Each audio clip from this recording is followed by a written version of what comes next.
parlera tout à l'heure des pourparlers de paix entre le groupe de contact composé de représentants de l'Ukraine, de la Russie et de l'OSCE, l'Organisation pour la sécurité et la coopération en Europe.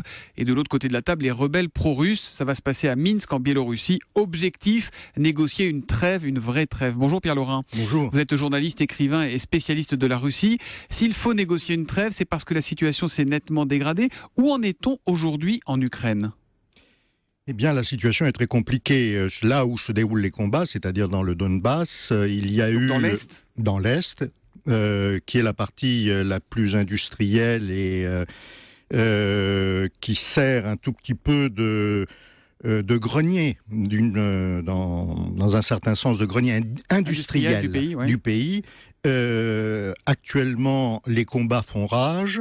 Il y a eu une offensive des loyalistes ukrainiens, du gouvernement, qui a été repoussée. Et maintenant, ce sont les rebelles qui sont dans les combats et qui semblent aujourd'hui marquer des points, ce qui incite le gouvernement de Kiev à revenir à la table de négociation à Minsk, que le gouvernement de Kiev avait boudé ces dernières semaines. Ça veut dire que c'est vraiment une zone qui est en guerre, au sens propre du mot guerre. Il y a des morts tous les jours, il y a des attaques tous les jours ? Oui.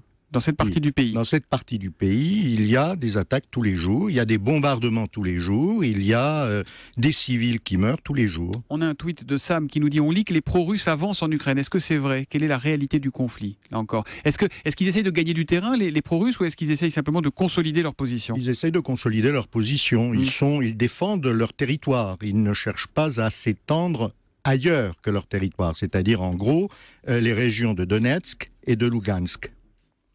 Dans les pourparlers de paix, les Russes et les rebelles pro-russes parlent-ils ensemble ou Moscou continue-t-elle de faire croire qu'elle ne les soutient pas ? C'est une question de Christophe sur Europe1.fr. Quel est le rôle de la Russie ? Ça fait quand même des mois et des mois qu'on se dit à quoi joue-t-il ? Eh bien, la Russie, elle essaye de défendre ces populations qui sont très proches. On ne peut pas considérer que les rebelles du Donbass sont pro-russes. Ils sont de culture russe depuis toujours. Mais ce ne sont pas les bras armés de Moscou. Pas du tout. Ce sont des gens qui, au départ, voulaient une autonomie. Pourquoi ? Parce que le gouvernement de Kiev voulait réduire justement leur identité. Ils sont dans la position des Écossais ou des Catalans qui ne se reconnaissent pas forcément dans le gouvernement central, mais qui ne veulent pas pour autant forcément quitter ou le Royaume-Uni ou l'Espagne. En Ukraine, c'est pareil. Dans cette région, et dans d'autres d'ailleurs, des gens estiment qu'ils ont une culture, qu'ils ont une religion, qu'ils ont des habitudes différentes du reste, et donc il faut que ce soit reconnu. À l'origine, c'était ce qu'ils voulaient. La réaction de Kiev dans l'ambiance révolutionnaire qui a eu lieu lorsque l'on a renversé Yanukovych, le président Yanukovych, au début de l'année dernière, la réaction de Kiev, ça a été d'essayer de mater par la force. Et les 28 pays d'Europe, est-ce qu'ils parlent d'une même voix face à Moscou ?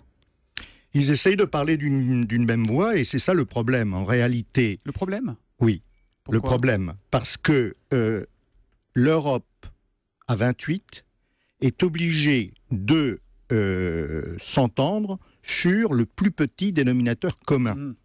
Là, ils ont prolongé de 6 mois encore absolument. Les sanctions hier. Mais c'est la seule chose, honnêtement, c'est la seule chose qu'ils peuvent faire, tout simplement, parce que des pays comme la République tchèque, l'Autriche, la Grèce aujourd'hui, d'autres, ne veulent pas se fâcher avec Moscou.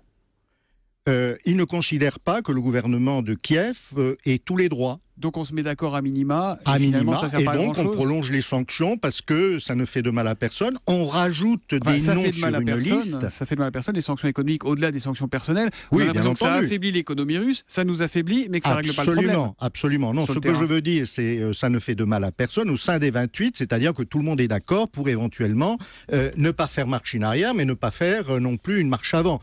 C'est ça, la position de l'Europe est une position à minima. Et les États-Unis, là-dedans, quel rôle ils jouent ? Bien, il semblerait que ces derniers temps, ils aient plutôt tendance à essayer de freiner un tout petit peu, alors qu'ils ont jeté beaucoup d'huile sur le feu au cours des derniers mois.